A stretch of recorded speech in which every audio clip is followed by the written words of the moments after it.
We are implementing, in this regard, the relevant provisions of the foreign policy concept of the Russian Federation, approved by the President in March 2023. Recently, Moscow was visited by Alexander Lukashenko, the President of Belarus. The visit gave an impetus to integration in all areas with our closest ally. And of course, the relations of comprehensive partnership and strategic interaction with the People's Republic of China are characterized by an unprecedented level of mutual trust. And with India, a specially privileged strategic partnership is developing. Significant progress has been made in expanding and deepening friendly ties with countries such as the Islamic Republic of Iran and the Democratic People's Republic of Korea. We attach special importance to strengthening all areas of cooperation with allies and partners among the CIS member states, including within the framework of the construction as well as the organization of the Collective Security Treaty, the Eurasian Economic Union and the Economic Union and the Union. An intensive political dialogue, including at the highest level, is maintained with the countries of the Shanghai Cooperation Organization, BRICS, Turkey, Saudi Arabia, Malaysia, Vietnam, Cuba, Venezuela, and other like-minded partners, including within the framework of cooperation through the Group of Friends in Defense of the UN Charter, which was created in New York, regularly holds its meetings. And at the level of deputy ministers, at the level of national coordinators, there have been ministerial meetings and practices. We will continue this. Together with our African friends, we are working on implementing the agreements reached at the second Russia-Africa Summit in St. Petersburg in July 2023, as well as at the first ever ministerial conference of the Russia-Africa Partnership Forum in November. Last year in Sochi, the forum was established by the decision of the heads of state, as I already mentioned, who gathered in St. Petersburg in 2023. We strive to make a significant and realistic contribution to the intensification of the international discussion on the reform of the global governance system, bringing this system in line with the realities of a multipolar world. And I would also like to draw attention once again to the long-term initiative aimed at the future by President Putin to create an architecture of equal and indivisible security on the Eurasian continent. This strategic project is a continuation of Vladimir Putin's initiative on the formation of the greater Eurasian partnership, which is objectively taking shape. As a result of the interaction between the integration associations of the Eurasian Economic Union, ASEAN, the Shanghai Cooperation Organization, and others. And these integration processes, their harmonization, quite objectively, not artificially, become the material foundation for building the architecture of Eurasian security. And with Belarusian and other like-minded partners, we continue to work on promoting this concept, the model of the new Eurasian architecture, on various discussion and political platforms, including annual ones. The issue is that all the speeches today speak of a tremendous disorder and confusion and chaos in the current situation and the resulting impact on society and governance, which has been a topic of concern for many. On the African continent, there is a pan-continental organization, the African Union. In Latin America, there is the Community of Latin American and Caribbean States, which includes all the countries of this region without exception.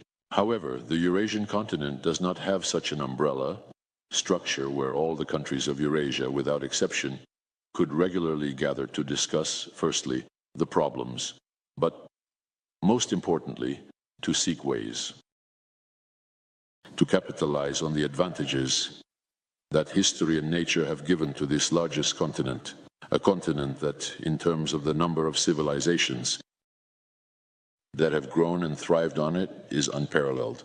So this task is also for our political science groups, and I am sure that the Gorshakov Fund will contribute to the development of these issues. I have listed, far from a complete list, of the priorities that our diplomacy is working on.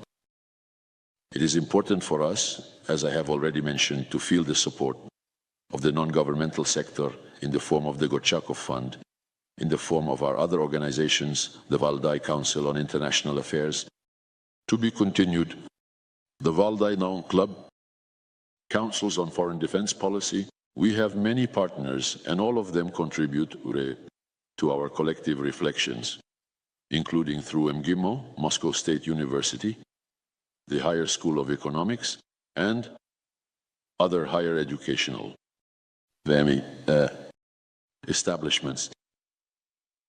And today we are considering the further direction of the Gorchakov Fund's work, the key directions of future activities proposed for approval, which you have in your hands. Well, of course, I want to emphasize once again that the resource of public diplomacy remains fully in demand for promoting an objective perception of Russia. I don't like the statement that we need to promote a positive image of Russia. We don't need extra positives. We need to be perceived objectively. Unlike the West, which considers itself infallible, and of course suffers from a mania of exclusivity. But even in those countries whose governments perceive Russia as an enemy, openly stating this, they short-sightedly take Mahmoud Dusti actions for many years ahead, trying to lay the groundwork for unfriendly steps. In these countries, there are many people who sympathize with our country, sharing the spiritual and moral values common to all world religions and secular humanism. And undoubtedly, life will put everything in its place. This year, we are celebrating the 80th anniversary of the Great Victory, the victory in the Great Patriotic War and the Second World War. The 80th anniversary of the founding of the UN, and of course, in this context, the task of doubling efforts to counteract the falsification of history is especially relevant, as well as attempts at ideological revanchism, which we observe in a considerable number of EU countries. This includes the demons of neo-Nazism, Russophobia, and other misanthropic racist ideologies. We will not leave unattended the task of denazification of the state that remains under the control of the Kiev regime, which legislatively and physically exterminates the all-Russian language, culture, media, and canonical orthodoxy in direct and gross violation of Article 1 of the UN Charter and Ukraine's international obligations, with complete negligence and complicity from others. European states, which loudly proclaim their commitment to human rights and minority rights everywhere except in Ukraine, as I have already mentioned. But Ukraine is different. These are nurtured Nazis for yet another attempt to rally all of Europe under Russian Nazi banners for a war against the Russian Federation. In conclusion, I would like to thank all the active members of the Popchitsky Council for their contribution to the activities of the Gorchakov Fund. Thank you for assisting in the implementation of its projects and initiatives. I hope for continued constructive and fruitful cooperation. Thank you for your attention.